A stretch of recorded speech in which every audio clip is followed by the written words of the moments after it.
Stop for a moment and really think about this. What if the pill you've been taking every single day to protect your heart is actually the reason you feel more tired than you used to? The reason your energy has slowly faded? The reason your body doesn't respond the way it once did? Not aging, not just getting older, but the medication itself. I want you to sit with that idea for a second, because it matters more than most people realize. Over the years, I've had countless patients sit across from me and say almost the exact same sentence, word for word. Doctor, I thought this was just part of getting old. And every time I hear that, I know there's a deeper story we need to uncover. If you are over the age of 60 and currently taking a beta blocker for blood pressure, then what we are about to talk about could genuinely change how you understand your health, your energy, and your future. Your doctor put you on this medication years ago. Maybe it was during a routine checkup. Maybe your blood pressure was slightly elevated, and this seemed like the safest, most proven solution. You trusted the system, as you should. You took the prescription home, started the pills, and kept taking them day after day, year after year. No questions, no concerns, just consistency.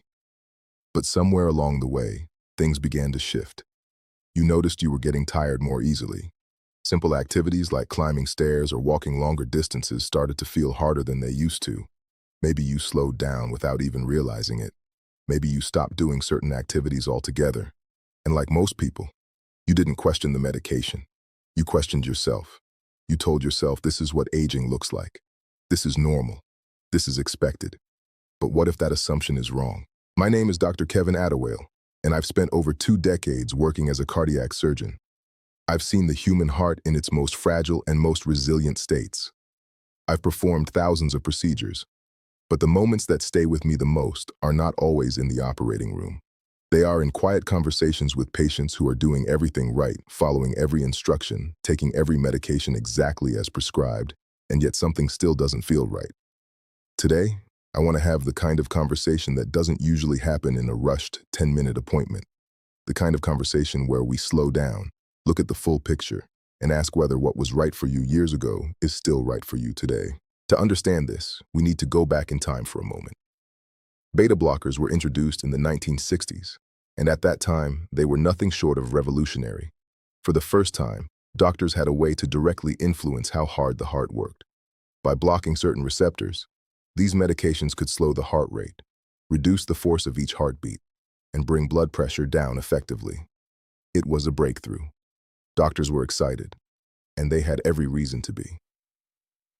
Through the 1970s and 1980s, beta blockers became the default treatment for high blood pressure across much of the world. If you walked into a clinic with hypertension, there was a very high chance you would leave with a prescription for one of these drugs. It became standard practice, almost automatic, something that was taught consistently in medical schools and reinforced year after year. But medicine evolves. Science doesn't stand still. What we understand about the body, about medications, and about long-term outcomes has changed significantly since those early days. And sometimes, those changes happen quietly. They appear in research papers, clinical trials, and updated guidelines, but they don't always make their way back to every patient who was started on a medication years ago. That gap between evolving evidence and everyday practice is where many problems begin. Let's talk about how these medications actually work in simple terms. Your heart has receptors on its surface, almost like tiny switches. When your body releases adrenaline, such as during stress or physical activity, that adrenaline flips those switches and causes your heart to beat faster and stronger. Beta blockers step in and block those switches. As a result, your heart slows down, it pumps with less force, and your blood pressure decreases. On the surface, this sounds logical and effective, and in many situations, it absolutely is. But the human body is not static, especially as we age. When you are in your 60s, 70s, or beyond, your cardiovascular system behaves differently than it did decades earlier. Your resting heart rate is naturally lower. Your blood vessels are less flexible. Your metabolism changes. Your kidneys process medications more slowly. All of these factors mean that a drug that worked perfectly in a younger body may behave very differently in an older one. And sometimes, that difference can create subtle but meaningful problems that develop gradually over time. One of the most common issues I see is fatigue. Patients often describe it as a kind of persistent tiredness that doesn't fully go away. And when you look at the mechanism of beta blockers, it makes sense. By slowing the heart rate, these drugs reduce the amount of blood being pumped through your body each minute. That means less oxygen is delivered to your muscles during activity. So when you try to walk, climb stairs, or carry groceries, your body cannot respond the way it used to. Your muscles are asking for more oxygen, but your heart is being held back. This creates a mismatch, and the result is exhaustion. There is a clinical term for this: exercise intolerance. It is not just in your head. It is a measurable physiological effect.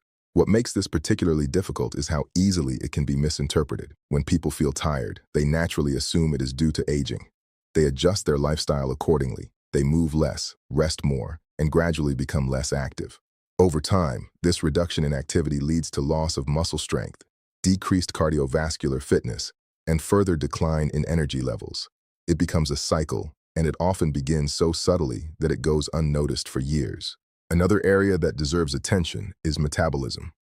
Certain beta blockers, particularly older ones, have been associated with an increased risk of developing type 2 diabetes. This is not a minor detail. Studies have shown a noticeable increase in risk compared to patients taking other types of blood pressure medications. The mechanism behind this involves how these drugs affect insulin and how the body processes glucose. They can reduce insulin sensitivity, alter lipid levels, and create a metabolic environment that is less favorable over time. For someone who is already borderline or at risk, this can be a significant factor. Weight gain is another issue that often goes unrecognized.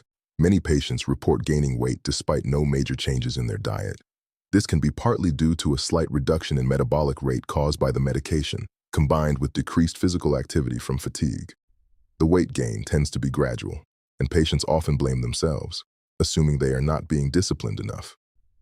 In reality, the medication may be playing a larger role than they realize.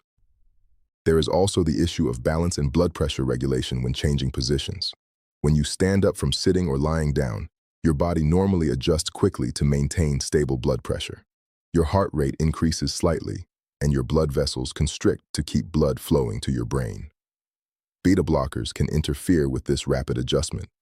As a result, your blood pressure may drop suddenly when you stand, causing dizziness or lightheadedness. This condition, known as orthostatic hypotension, is a significant risk factor for falls in older adults. And falls, particularly in older individuals, are not trivial events. A single fall can lead to serious injuries such as hip fractures, which can have long-term consequences on mobility and overall health. Recovery can be difficult, and complications can arise. What may seem like a minor moment of dizziness can sometimes be the starting point of a much larger problem. Now, it is extremely important to understand that beta blockers are not inherently bad medications. In fact, in certain conditions, they are absolutely essential. For patients with coronary artery disease, heart failure, or certain types of arrhythmias, these drugs can be life-saving. They reduce the workload on the heart, improve survival rates, and play a critical role in managing serious cardiovascular conditions. The key point is not that these medications should never be used, but that their use should be appropriate for the specific situation. For individuals who are taking beta blockers solely for uncomplicated high blood pressure, the conversation becomes more nuanced. Over the years, research has shown that other classes of medications, such as calcium channel blockers and AC inhibitors, may provide better outcomes in certain populations, particularly older adults without underlying heart disease. These medications work through different mechanisms and often have a more favorable side effect profile in terms of energy levels and metabolic effects. However, this does not mean that you should make any changes on your own. Stopping a beta blocker suddenly can be dangerous. Your body adapts to the presence of the medication over time, and abrupt discontinuation can lead to a rebound effect. This can cause a rapid increase in heart rate and blood pressure, which in some cases can trigger serious cardiac events. Any changes to medication should always be done gradually and under medical supervision. The most important step you can take is to start a conversation with your doctor. Not a confrontational one, but an informed and thoughtful one. Ask whether your current medication is still the best option based on your current health and the latest evidence. Medicine is not static, and treatment plans should evolve as new information becomes available. At the end of the day, the goal is not just to manage numbers on a chart, but to improve quality of life, to help you feel better, move better, and live more fully. If something doesn't feel right, it is worth exploring. Your body often tells you more than you realize, and listening to it can make all the difference. Being an informed patient is not about questioning your doctor's expertise. It is about participating in your own care. It is about making sure that every decision, every prescription, and every treatment is aligned with your current needs and your long-term well-being. And sometimes, the most powerful step you can take is simply to ask the right question.